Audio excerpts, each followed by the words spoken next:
What if I told you that behind the blood and fire of the 20th century's most devastating war, another battle was being fought? Not in the trenches, not with bombs, not under the flags of nations. This battle was silent, hidden, and rarely spoken of. The prize was not land or borders. The prize was survival itself.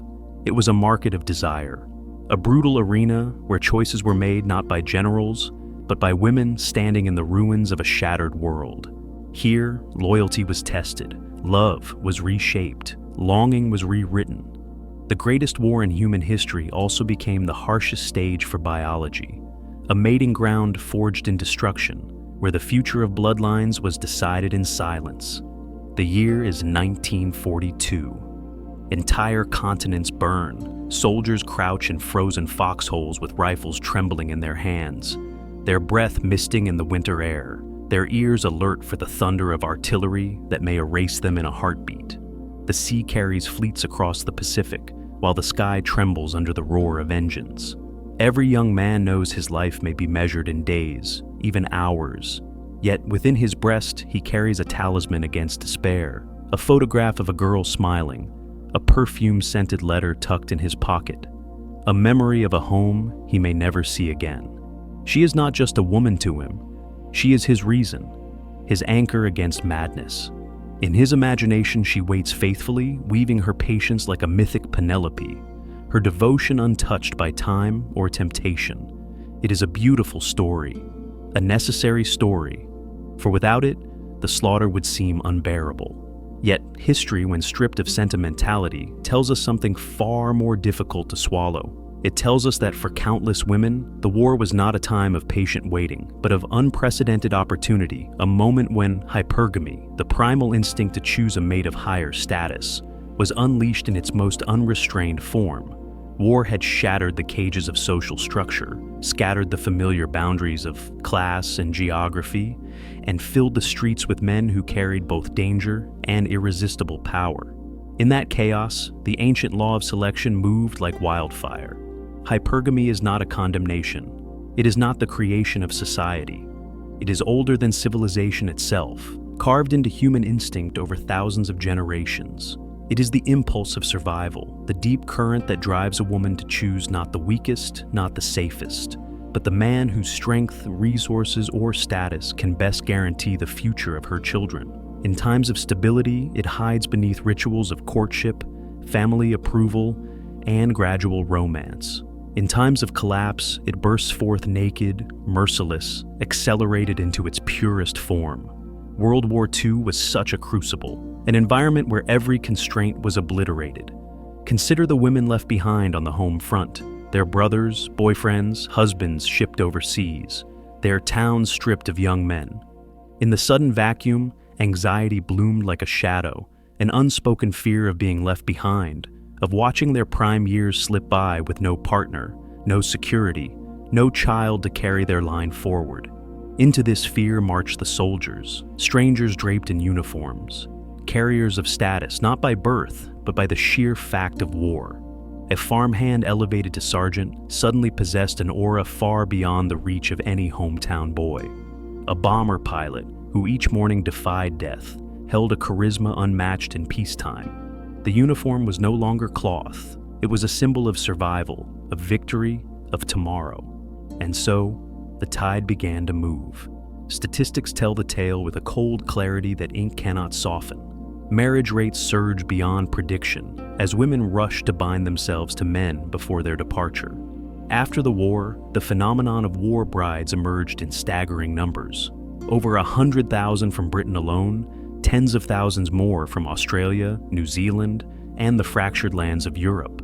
Entire governments fretted at the exodus of their young women, who turned toward American GIs with a mixture of awe and calculation.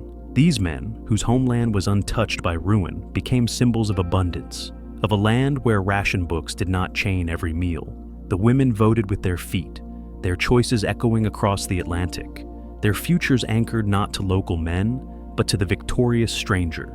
Behind every number was a human tragedy, etched in ink and tears. The archives are filled with the raw wounds of soldiers betrayed not by enemy fire, but by letters from home. The "Dear John" became a dagger sharper than any bayonet. Imagine a young corporal on a desolate island, his hands trembling as he tears open an envelope bearing the script he has memorized in his heart. He expects love, a promise, a lifeline. Instead, he reads the words of finality, coldly explaining that she has met another, a man safer, a man closer, a man with a future. Around him, his comrades fall silent. They do not need to read the letter. They know the look. They have seen it before. Even the commanders recognize the corrosive power of these missives, sometimes withholding them until after combat, lest grief and despair destroy the fragile will of their soldiers.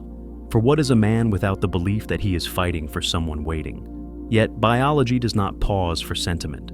In the merciless calculus of survival, the infantryman in the mud was a poor investment, a fading star.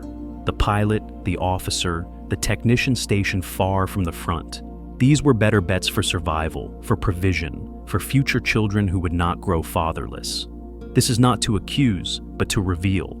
For nature does not care for romance. It cares for continuance. The crisis stripped away illusions and showed the machinery beneath. Loyalty, so often thought eternal, proved conditional. Love, believed unconditional, revealed its hidden clauses. A man's value was not his devotion, nor his sacrifice, but his ability to project status and security in the present. The boy who left as a sweetheart returned to find himself displaced, replaced, obsolete in the face of new hierarchies forged in fire. And yet, this was only the beginning. For if hypergamy reshaped the home front, its most ruthless and astonishing form emerged not in the lands of the victors, but in the charred ruins of the defeated. Germany, Japan, lands where cities were skeletons against the horizon, where hunger gnawed every household, where men returned broken, humiliated, stripped of power. In these ruins, survival itself became the currency, and the conqueror, once hated, became the only viable source of life. The occupying soldier carried not only weapons, but food, medicine, cigarettes, and the confidence of victory. To align with him was not betrayal, it was strategy. The German Fräulein walking arm in arm with an American GI through the rubble was not smiling from joy, but from relief, from the knowledge that she had secured a lifeline in a world of ash. In Japan, the phenomenon of the Pan-Pan girls arose, young women who had lost everything, who offered companionship to Americans not merely for trinkets, but for the chance of permanence, for the hope of being chosen as a bride, of escaping into a new life across the sea. The children of these unions, the occupation babies, bore the living testimony of choices made at the edge of annihilation.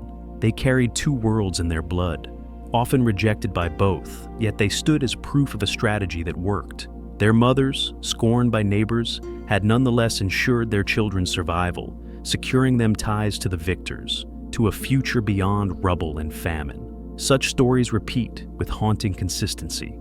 A young Japanese woman, once aristocratic, left destitute by fire bombings, chooses an American officer not out of affection, but out of a vision. A calculation that to stand with him is to stand with survival itself. She abandons her past, even her family, for a chance at tomorrow. Is it betrayal, or is it the ultimate sacrifice, removing one more mouth from the hungry home, anchoring hope for the generations to come? This is the dark heart of the truth. In the ruins of civilization, morality bends, romance dissolves, and only the primal strategy of survival remains. Hypergamy in such moments is not about love, it is about life. It is the stark recognition that to cling to the defeated is to choose starvation, while to reach for the conqueror is to choose existence. And yet, far from being a relic of history, this truth echoes today. For though our cities are not rubble, crises still come. Economic collapses, personal failures, illnesses, losses. In those moments, the same forces stir beneath the surface.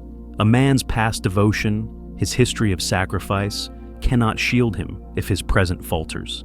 Status, strength, provision. These are the pillars on which bonds rest, whether in 1945 or today. The war brides teach us not despair, but clarity. They show us that illusions of unconditionality are dangerous comforts. The man who understands the nature of this game ceases to be a victim of it. He becomes a strategist. He builds his value not to beg for loyalty, but to ensure that his fortress stands regardless of who enters or leaves its gates. The women of that era were not villains. They were players, rational actors in a ruthless theater. And the men who suffered were not fools, but believers in a myth too fragile for reality. The war may be over, but the lesson is eternal. In the theater of human relations, there are no spectators. Only those who build and those who are swept aside. The question is not whether love is real, but whether one understands the laws that govern it when the world grows dark. For those who do, there is power, even in the ashes. For those who do not, there is only the silent heartbreak of men returning to homes that no longer exist, carrying photographs of smiles that have already moved on. It isn't love at first sight. It isn't fate weaving threads between two souls. It is projection. The mind, in its hunger to resolve unfinished stories, paints another person with the colors of its own unconscious longings.